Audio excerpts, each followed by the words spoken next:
Hi, this is Jeff Curto, and welcome to episode number 126 of Camera Position, the podcast about the creative side of photography.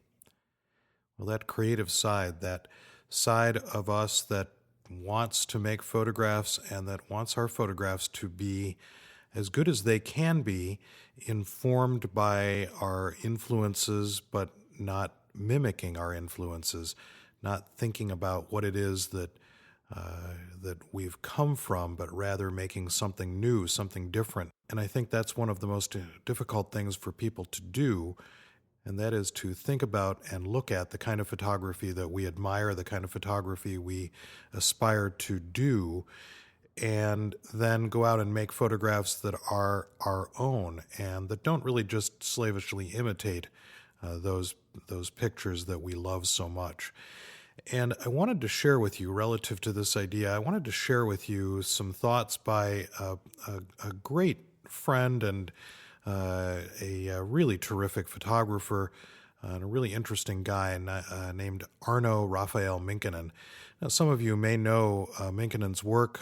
Arno has made self-portraits primarily for a long period of time. In fact, is working on some retrospective kinds of things right now relative to the work that he has done over the years. And I'll include some of his photographs both in the Camera Position podcast blog and also in the app, so you get a sense of who Arno is and where he's coming from photographically. But here's the thing that I want to share with you is an idea that he has, and I'll also link to this full essay. It's not really an essay, it's actually a speech that he delivered to a graduating class of young photographers, and he has transcribed it for me. It's been around on the web for a while, but the transcription that I have right now is probably the most current one, March of 2013. But he does want it to be known that this is something that was not written to be delivered in written format, but written to be delivered orally. And it's an essay he has called The Helsinki Bus Station Theory. The Helsinki Bus Station Theory. Now, as you might suspect, with a name like Minkinen, Arno is Finnish by birth, and so he spends time in Helsinki. And so here he is describing the Helsinki bus station. Some 24 platforms, he says, are laid out in a square of the heart of the city. At the head of each platform is a sign posting the numbers of the buses that leave from that particular platform. The bus numbers might read as follows: 21, 71, 58, 33, and 19. Each bus takes the same route out of the city for at least a kilometer, stopping at bus stop intervals along the way, where the same numbers are repeated each time. So he goes on to say, now let's say, metaphorically speaking, that each bus stop represents 1 year in the life of a photographer, meaning the third bus stop would represent 3 years of photographic activity. Okay, so you've been working for 3 years making platinum studies of nudes. Call it bus number 21.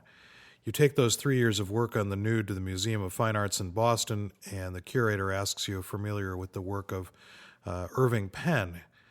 His bus, number 71, was on the same line. Or you take them to a gallery in Paris and are reminded to check out Bill Brandt, his bus, number 58, and so on. Shocked, you realize that what you've been doing for 3 years has already been done, and by someone with far greater fame than you've obtained thus far. So you hop off the bus, grab a cab, because life is short, and head back to the bus station looking for another platform.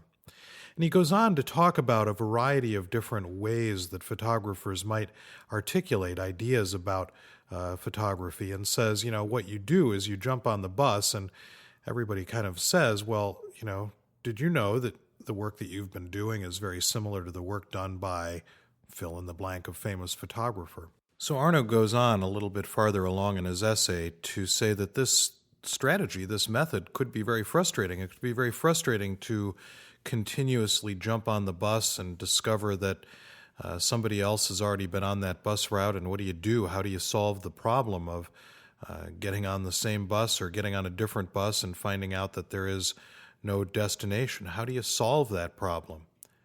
And he says it's simple. Stay on the bus. Stay on the effing bus. Why? because if you do, in time you will see a difference. The buses that move out of Helsinki stay on the same line, but only for a while, maybe a kilometer or two. Then they begin to separate, each number heading off in its own unique destination. Bus 33 suddenly goes north, bus 19 southwest. For a time, maybe 21 and 71 dovetail for a spell, but soon they split off as well. Irving Penn is headed elsewhere. It's the separation that makes all the difference. And once you see that difference in your work from all the work you so admire, and that's why you chose that platform after all, it's time to look for your breakthrough. Suddenly your work starts to get noticed. Now you're working more on your own, making more of the difference between your work and what influenced it. Your vision takes off. Wow. I've known Arno for a while now, and it's not at all surprising to me that he has come up with this really terrific metaphor for the photographic journey. And I think it really is such a great metaphor because he talks about it as a journey. He talks about it as a bus journey. But in fact, I think all of us know that this photographic journey is one that we start and continue to move on. And sometimes we have to go back to the beginning and start again. And sometimes we can move forward. But his idea that it's all just sets of bus stops, and that if we keep moving on that same bus, stay with it, stay with that idea that we continually come back to, the one thing that really feeds us, makes us interested in photography, makes us interested in producing our own photographs, that what we'll have in the end is a bus route that is different from other people's bus routes. We'll end up going to a different place, even though our influence may have been the same. And again, I'll link to this great PDF by Arno, and I really thank him for giving me permission to use some of his images and also this great essay that started out as a graduation speech to a group of photographers.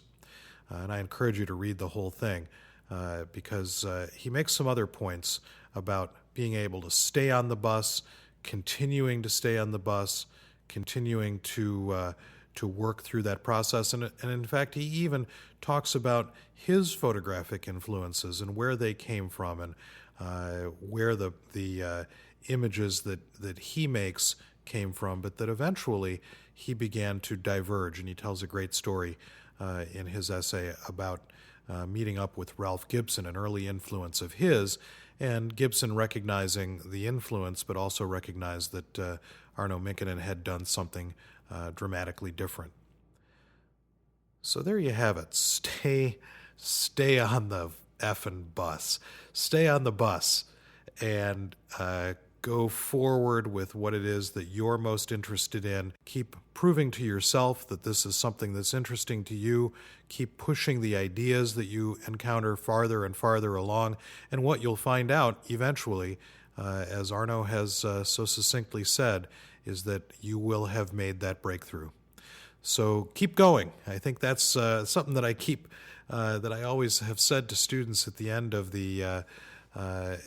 a critique session. Keep moving, keep going, keep pressing yourself forward, and you'll find yourself somewhere. Thanks for joining me, and I look forward to seeing you on the next episode of Camera Position, the podcast about the creative side of photography.